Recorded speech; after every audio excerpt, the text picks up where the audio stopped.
What are teens today not ready to hear? As you get older, you just keep realizing how dumb you were last year. Yesterday, I was you. Tomorrow, you'll be me. One day you'll wake up and wonder where that plenty of time to do X went. It will scare the crap out of you. I found making new experiences slows life down.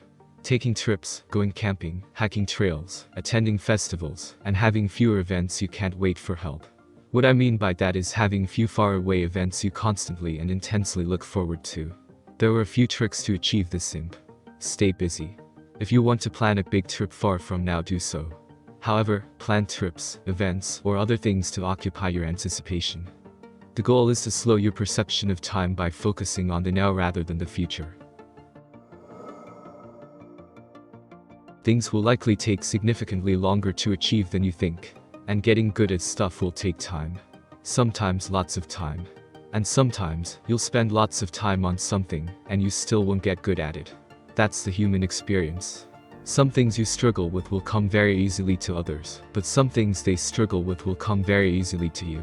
Don't be mad that someone possesses skills you don't, and don't be a jerk for possessing skills that many other people don't. I am 22, trying to get into industries where succeeding in your late 30s is considered insanely young, and yet I still find myself panicking almost every day about how I am not successful yet. Fucking wish I could learn this by people keep asking. The industry I'm talking about is contemporary art. It's certainly not my only gig, but right now it's my main push, and in that world the definition of what constitutes success is very specific and pretty skewed. Right now, I count as a beginner artist, above that is an emerging artist, and beyond that are mid-career and established artists, which are the levels where you really count as truly successful. Unless you're in that world, the vast majority of the currently working artists you know of are probably in the latter two levels. As far as I can tell, the vast majority of artists who make it to those levels are in their late 30s, early 40s at the earliest. There's a reason the level is titled mid-career. Hopefully that makes sense. Just because it's new to you doesn't mean it's new.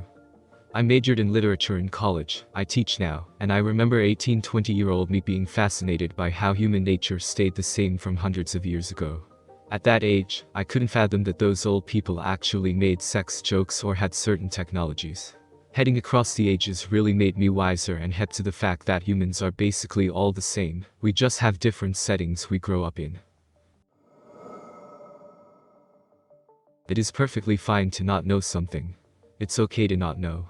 Stop shaming and bullying people because you learned about something before they did. Social media is not the real world, and acting like it is will only make people not want to be around you. I am not talking about ignorance. I'm talking about laughing when people ask a question in class, the "how do you not know that?" crowd, the mocking of people into never asking another question out of fear of ridicule and humiliation. We adults are mostly just winging it, hopefully learning from the tons of mistakes we make, but still winging it. I have no idea where I read it, but I once read a lady talking about her childhood, and she said something like, "I didn't realize when I was little that I was witnessing my parents grow up." It stuck with me both as a parent and as daughter. My kids are 13 and 15, we live in an old farmhouse, 3,700 square feet, hope I get that right, 350 square meter, and that's just our living area on the left wing. I try to tell them, back in the day they had several generations living together. Even if they don't want to live with us, we could build a place for them on the other wing. Think about how much money they would save. I get independence, I had shitty parents so I moved out at 16, but we're doing alright. Why would they spend all that money, just to have their own place? Anyway, would be a treat to have them around even when they grow up. I get how some won't understand lol. An ounce of prevention is worth a pound of cure. Cut back on the sugary shit now. Take care of your teeth now. Start working out now. You don't have to be a bodybuilder and look like Arnold Schwarzenegger, just be active. Now is the time to get out and do a bunch of crazy shit, but at the same time remember that whatever you do now you pay for 20 years later somehow someway. And this can be taken in a good way or bad way. Don't want to take care of your teeth now? Have fun dropping $30,000 on your teeth like I had to. Not exercising or eating right. Have fun with that quadruple bypass that my father just had.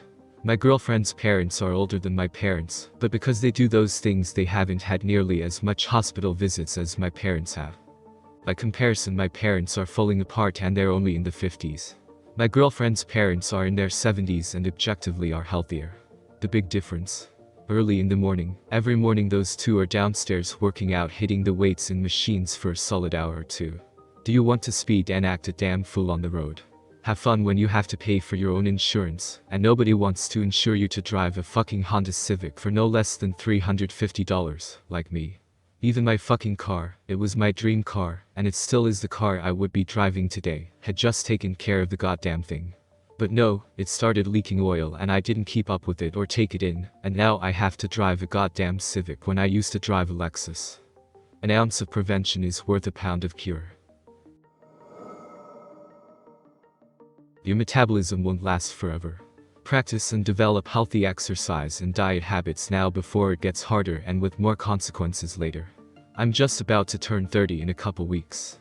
I am 100 pounds heavier than I was in high school. To be fair, I was super tall and skinny to the point of slightly underweight, and that's after losing 25 pounds since the start of July. I have high blood pressure and elevated cholesterol. I am a father of a 2-year-old that doesn't want to die in the 40 to 60 range. I also want to live as a good example to her. Another 35 pounds and I'll reevaluate what my body type is like and reset my goals from there. That would be 240 pounds, which I was about 4 years ago, but it would also be a more muscular trim 240. I'll determine where in the 210 to 240 range I want to end up and what my body and lifestyle will be like. Running is still hard, but using the elliptical is easier on the knees than it was 25 pounds ago. I want to eventually be able to do the Broad Street Run, 10 miles through Philadelphia, even though I hate running. If my knees don't like it, I'll do something else as an equivalent. As an added bonus, my sex drive I think is improving, but nowhere near what it was when I was in the 220 to 250 range. I don't think it's 100% related, but maybe it's more than 50%. Everything in your life right now is a trial run. High school is meant to teach you how to learn, how to communicate, and how to deal with other people. That's it. High school doesn't last forever, and it doesn't really mean anything. You most likely won't marry whoever you're dating right now. And that's okay. Most romantic relationships you have will probably fail because you are young, and you are both learning how to communicate, and figuring out what you need in a relationship. Enjoy this time of awkward growth. It's the last time you'll be able to be a kid, and not have to worry about adult issues, unless you're unlucky and were dealt a shit hand in life. Be humble, patient, and kind. I'm rooting for you. I don't know how to explain it, but that backhanded thing they do where they use sarcasm disguised as a compliment is bullying. I really have no idea how to explain exactly what I'm talking about. I especially see it online, and mostly on apps like TikTok. It's almost always aimed at someone who looks or acts weird. I think a lot of teens don't see it as bullying because it's not very obvious. My younger sister started doing it, but at the same time, she's the type to advocate for victims of bullying. Pissed her off when I told her that she is a bully. Adults know exactly what you're going through. Just because it's the first time you felt something, doesn't mean you're the first. Also, we aren't making you do things because we get off on your plight. We actually want you to feel happy and satisfied all the time if that means we get some quiet time, but always getting your way can make others around you worse off, and it can make you grow up to be a bad adult. Parenting is a 24-hour job. You being forced to spend a few hours away from your friends will gain you no sympathy. That guy/gal who was mean to you, bullied you, etc. will never actually get their comeuppance. Not now. Not 20 years from now when you are a raging success. Not ever. They're just an asshole. Try to compartmentalize it and move on. But there will not be vengeance. Not in this life nor the next. They got away with it, and the most you can hope for is they eventually see the error of their ways. But don't wait up for it. You aren't oppressed. You aren't disadvantaged. You probably aren't mentally ill. Your problems are laughably small in the grand scheme of history. You live in the most privileged and prosperous time in human history. Yes, even if you are from a so-called disadvantaged group, you are still more privileged than most would have been a century ago. There's an overwhelmingly good chance that whatever problems you think you have would be dwarfed by those of your grandparents' generation. Many problems of today's youth wouldn't even have registered as a problem mere decades ago. Many of today's teens couldn't function properly in the world a mere 30 years ago, with how soft they are. If you really want to be happy, start learning to find gratitude and gratefulness in what you have. Count your blessings. I'm sick of hearing how awful teenagers think they have it. If high school is too hard for you, then God help you when you're out in the real world and can't have mommy and daddy fix all your problems for you.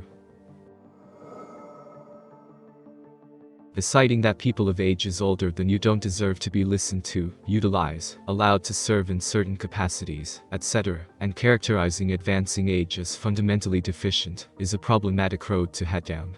Culturally, politically, ethically, unless you're planning to somehow cease to age or to stop time, you're going to eventually be in that same age group.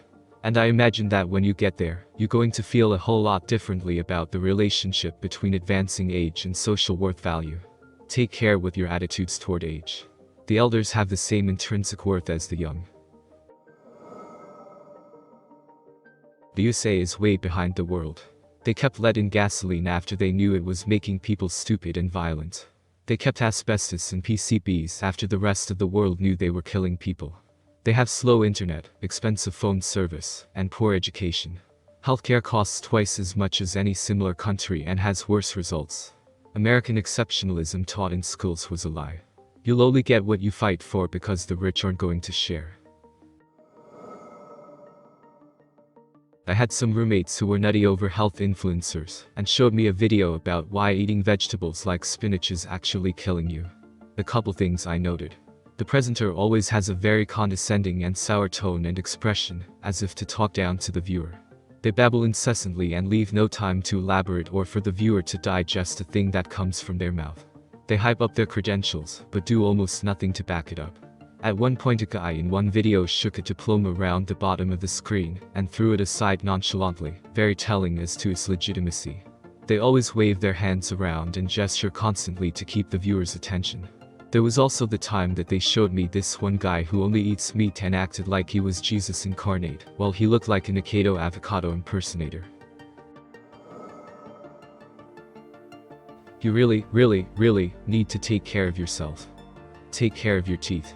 They will decay. You are not special. Start walking. Your cardiovascular system will decline. You are not special. Develop good eating habits. Most chronic diseases can be prevented with a good diet. You are not special. Learn to accept your shortcomings. Be patient with yourself and strive to learn how to be better. In this, you can be special. Most of the adults giving you advice are still trying to figure out how to navigate their own lives. That isn't to say what they have to offer is all bad, but sometimes it is irrelevant, outdated, or misinformed. At some point, you have to be okay with listening to your own inner voice. Also, reading, as much as I love it, the internet and public education doesn't hold a candle to real, lived experiences. Go do things that will then make your inner voice more confident and even louder.